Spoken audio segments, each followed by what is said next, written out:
Okay, I'm going to show you today how to fit a TTS sound decoder to the Hornby P2 Cock of the North.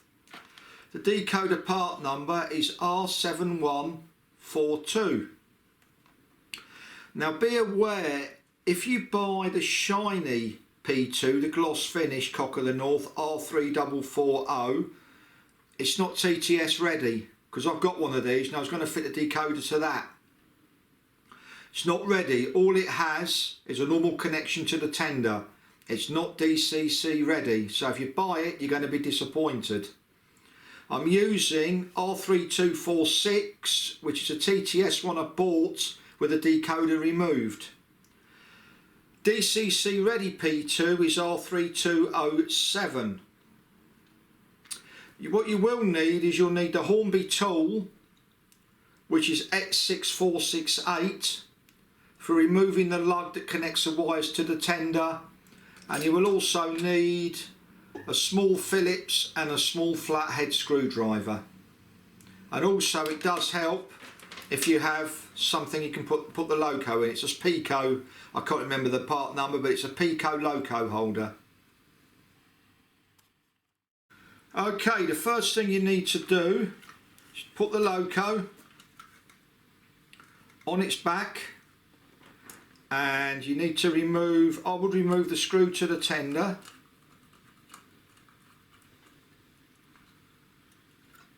and now you need to remove the connection, and basically it just goes in and out it comes, and there you go, the tender is disconnected from the loco. What you've got to do now is take the tender apart. Now I've never taken the tender apart of one of these before. Sorry, my hands are going to hide everything probably. And the first thing I advise you to do is take the hook off. And very often there's a Phillips screw, I don't know if you can see it, but down in a hole there.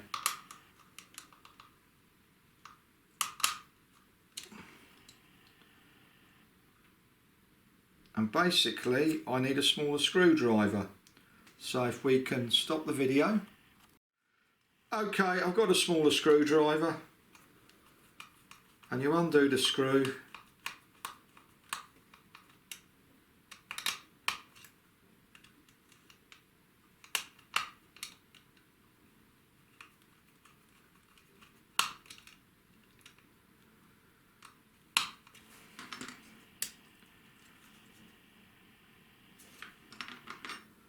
You try to. That's it. I don't know why it's making a funny noise, God only knows. And there you go. You've got the tender apart. And I haven't cut this, you've seen what happens. So here you have the tender. And you can see there, that's the chip that allows it to run on analog. And you know what you need to do is you just gently prise it out. Don't fist it, just gently. You don't want to bend anything or break anything. You just ever so gently prise it out. And there you go. So you've taken the chip out, and the next thing you need to do is you need to take off the housing here, or in this case I can just move it round. Right, in the kit you get the speaker, you get the circuit board, and you get the plug-in, you get a speaker holder, and you get two Phillips screws. So you've got everything here in this Hornby kit. The next thing you need to do is fit it. Right, the next thing you need to do is you need to remove the plug-in socket, but you're just unscrewing it, you're not going mad with it, you're just pulling it off gently. And as I say, these wires are very small and they're very delicate. So you pull this off. I put the screws somewhere safe, which I have, and the most important thing is have a clear work area to work in. don't get yourself in a situation where you've got clutter everywhere.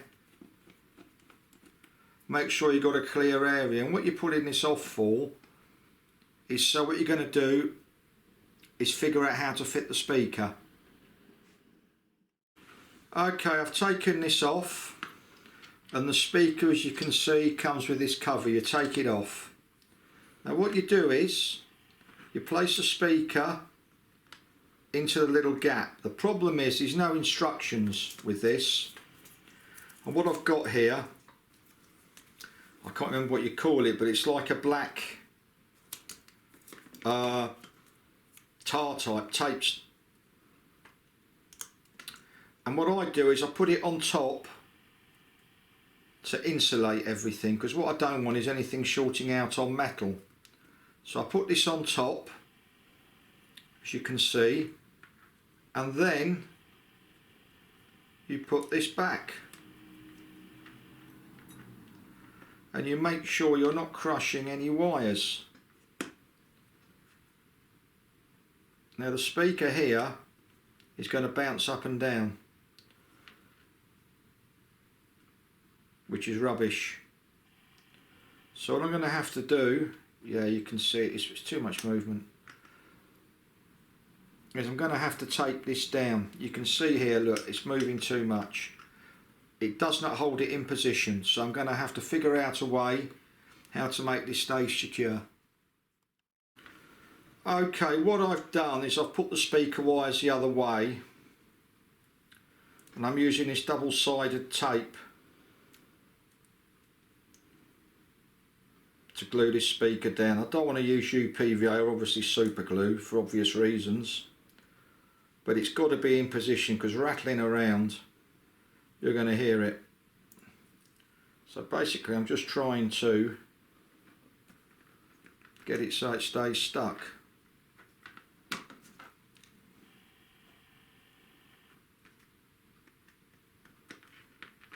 And you can see there now, what you do is you now feed everything through the top. And let's see if this works. Yeah. If I don't manage not to crush the wires.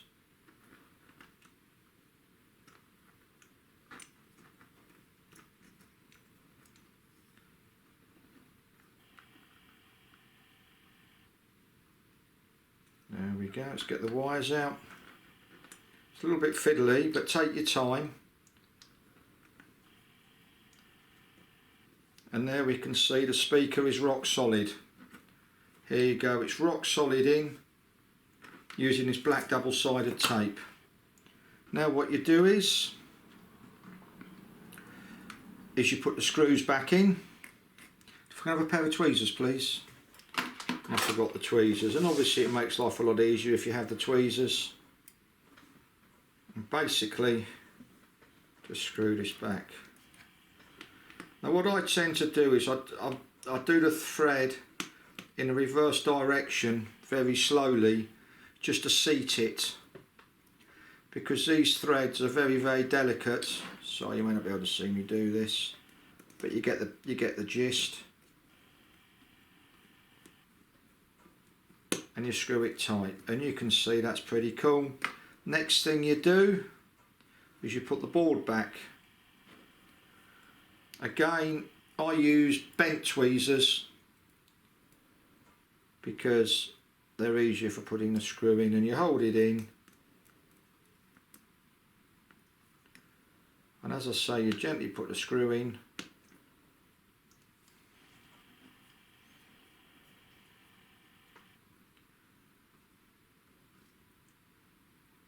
and the next one too.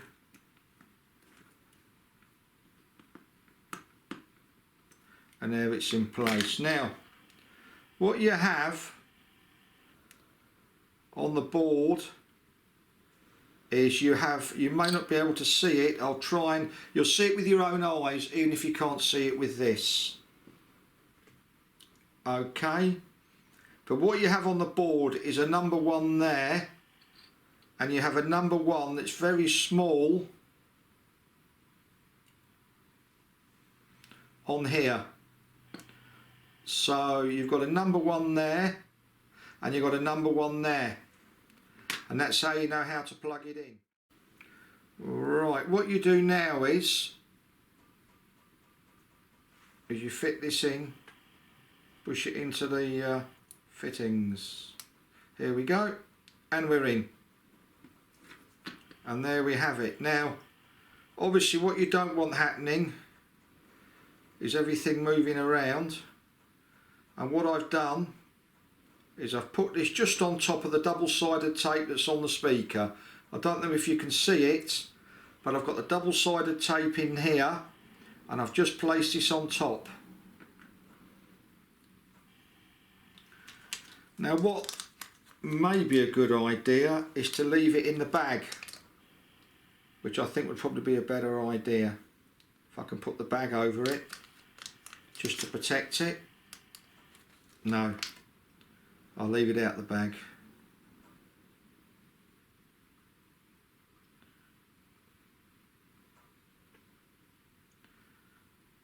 Trouble is, I think it's going to touch metal, so I'm going to have to try and get this bag to work for me. So I'm going to cut it. What I don't want is this touching metal, for obvious reasons.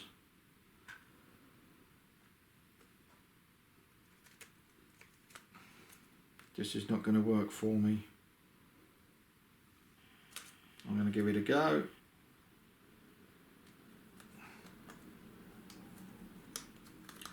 As I say, I've never fitted one of these to one of these locos before.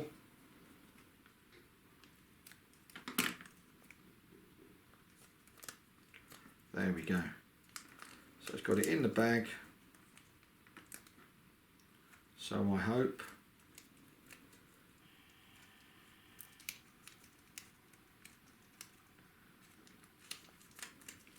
Or maybe it's a better idea to put the bag in first,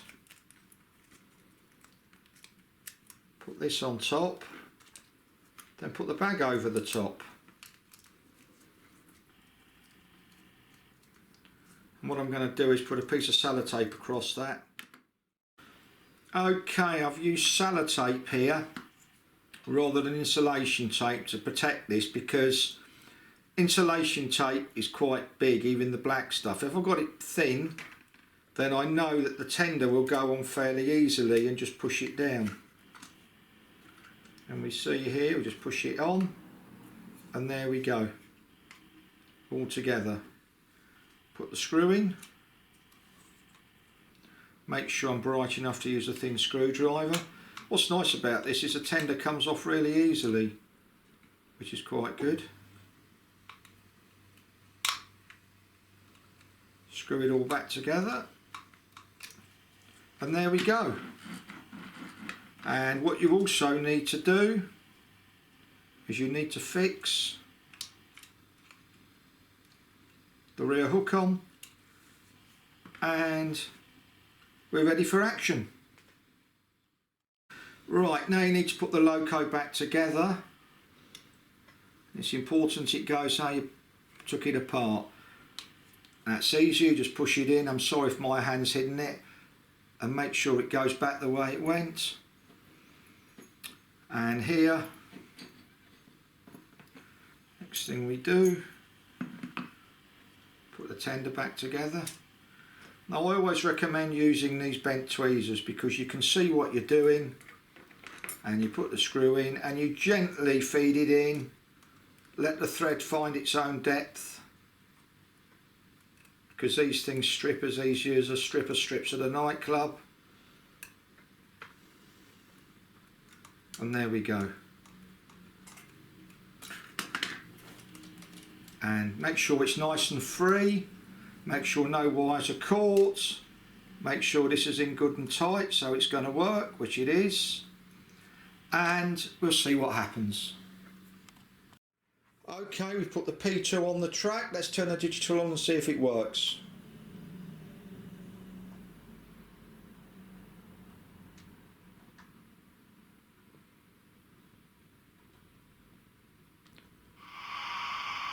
And there you go.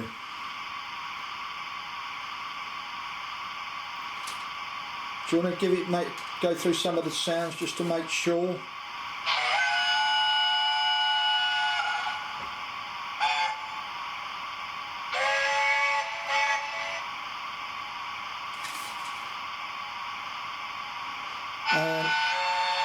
That's got some great horns on it. I wonder if it really had those. Obviously it must have.